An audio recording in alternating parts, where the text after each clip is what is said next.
Hello, welcome to another video where I work through and explain A-level physics multi-choice questions. If you want to try to answer this question yourself, pause the video now. If you got the answer A, well done. If you didn't and you'd like to hear my explanation, please keep watching.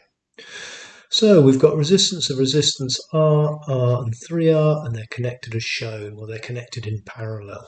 What is the resistance of the arrangement?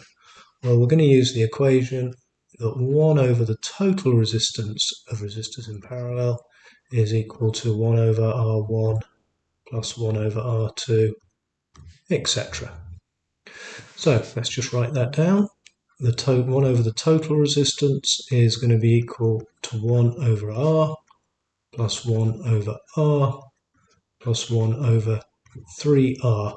Now, 1 over R is the same as 3 over 3R.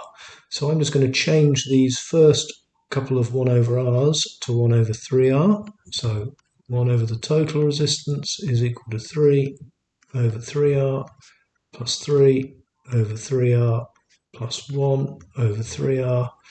Now, because I've got all the denominators, all the numbers on the bottom are the same, I can just add up those numbers on the top to give me a total. So 1 over RT is equal to 7 over 3R.